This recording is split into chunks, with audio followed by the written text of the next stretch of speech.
Assalamualaikum warahmatullahi wabarakatuh.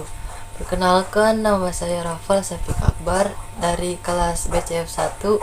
Saya di sini ingin membahas tentang apa itu mitigasi bencana. Oke, tidak berlama-lama lagi, mari kita mulaikan. Let's go. Mitigasi bencana. Pengertian mitigasi bencana. Mitigasi adalah upaya memiliki sejumlah tujuan, yakni untuk mengenali risiko, penyadaran akan risiko bencana, perencanaan penanggulan, dan sebagainya. Bisa dikatakan mitigasi bencana adalah segala upaya mulai dari pencegahan sebelum suatu bencana terjadi, sampai dengan penanganan usai suatu bencana terjadi. Hal terkait mitigasi juga diatur dalam Undang-Undang Nomor 24 Tahun 2007. Undang-undang tersebut juga memuat definisi tentang mitigasi. Menurut Undang-Undang 24 Tahun 2007, mitigasi adalah serangkaian upaya untuk mengurangi risiko bencana, baik melalui pembangunan fisik maupun penyadaran dan peningkatan kemampuan menghadapi ancaman bencana. Tujuan mitigasi bencana. Tujuan dari mitigasi sendiri adalah mengurangi kerugian pada saat terjadinya bahaya di masa mendatang, mengurangi risiko kematian dan cedera terhadap penduduk, mencangkup pengurangan kerusakan dan kerugian-kerugian ekonomi yang ditimbulkan terhadap infrastruktur sektor publik. Berikut tujuan mitigasi bencana. 1. Mengurangi dampak yang ditimbulkan khususnya bagi penduduk. Yang kedua, sebagai landasan pedoman untuk perencanaan pembangunan. Dan yang ketiga, meningkatkan pengetahuan masyarakat dalam menghadapi serta mengurangi dampak atau risiko bencana, sehingga masyarakat dapat hidup dan bekerja dengan aman. Jenis-jenis mitigasi dibagi menjadi dua, yaitu mitigasi struktural dan mitigasi non-struktural. Berikut ini penjelasannya.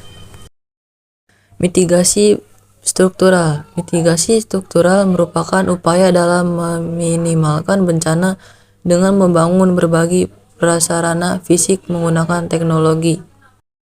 Misalnya dengan membuat waduk untuk mencegah banjir, membuat alat pendeteksi aktivitas gunung berapi, menciptakan early warning system untuk memprediksi gelombang tsunami, hingga membuat bangunan tahan bencana atau bangunan dengan struktur yang direncanakan sedemikian rupa sehingga mampu bertahan dan tidak membahayakan para penghuninya jika bencana terjadi sewaktu-waktu. Mitigasi non-struktural.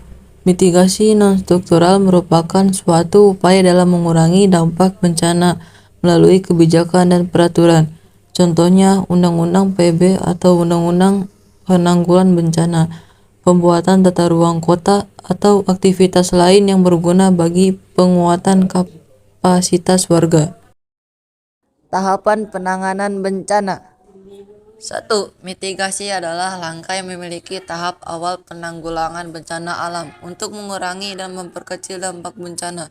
Mitigasi adalah langkah yang juga dilakukan sebelum bencana terjadi. Contoh kegiatannya antara lain membuat peta wilayah rawan bencana, pembuatan bangunan tahan gempa, penanaman pohon bakau, penghijauan hutan, serta memberikan penyuluhan dan meningkatkan kesadaran masyarakat yang tinggal di wilayah rawan bencana. Yang kedua, berikutnya langkah dari mitigasi adalah perencanaan. Perencanaan dibuat berdasarkan bencana yang pernah terjadi dan bencana lain yang mungkin akan terjadi. Tujuannya adalah untuk meminimalkan korban jiwa dan kerusakan sarana-sarana pelayanan umum yang meliputi upaya mengurangi tingkat risiko, pengelolaan sumber-sumber daya masyarakat, serta pelatihan warga di wilayah rawan bencana. Langkah yang ketiga, mitigasi adalah respon, yang merupakan upaya meminimalkan bahaya yang diakibatkan bencana. Tahap ini berlangsung saat setelah terjadi bencana. Rencana penanggulangan bencana dilaksanakan dengan fokus pada upaya pertolongan korban bencana dan antisipasi kerusakan yang terjadi akibat bencana. Dan yang keempat, hal yang tak kalah penting dari upaya mitigasi adalah pemulihan. Langkah ini merupakan langkah yang perlu diambil setelah bencana terjadi guna mengembalikan kondisi masyarakat seperti semula. Pada tahap ini, fokus diarahkan pada penyediaan tempat tinggal sementara bagi korban serta membangun kembali sarana dan prasarana yang rusak. Selain itu, juga perlu dilakukan evaluasi terhadap langkah penanggulangan bencana yang dilakukan. Berdasarkan siklus waktunya, kegiatan penanganan bencana dapat dibagi 4 kategori. Yang ke-1, kegiatan sebelum bencana terjadi. Yang kedua, kegiatan saat bencana terjadi. Yang ketiga, kegiatan tepat setelah bencana terjadi. Dan yang keempat, kegiatan pasca bencana yang meliputi pemulihan, penyembuhan, perbaikan, dan rehabilitasi. Oke, sekarang mari kita lihat video bencana banjir di Cianjur pada hari Rabu 23 November 2022 yang saya ambil dari TV One.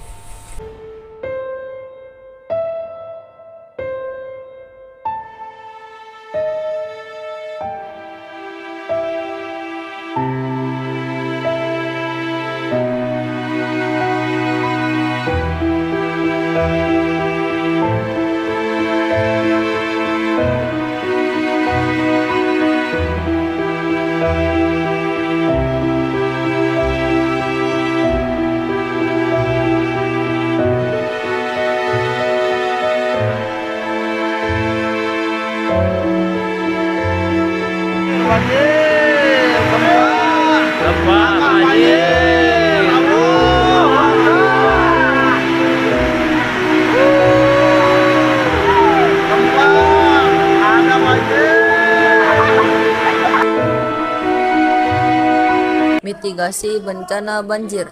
1. Mengawasi penggunaan lahan dan berencana lokasi untuk menempatkan fasilitas vital di daerah yang aman. 2. Menyesuaikan desain bangunan di daerah banjir dengan membuat bangunan rumah tahan banjir mulai dari material dan fondasi yang kuat. 3. Membangun infrastruktur kedap air. Sekian dari penjelasan video saya. Mohon maaf apabila ada kata-kata yang salah atau kurang jelas dari video ini. Mohon dimaafkan saja. Dan terima kasih yang sudah nonton di video ini. Semoga ada manfaatnya ya. Amin.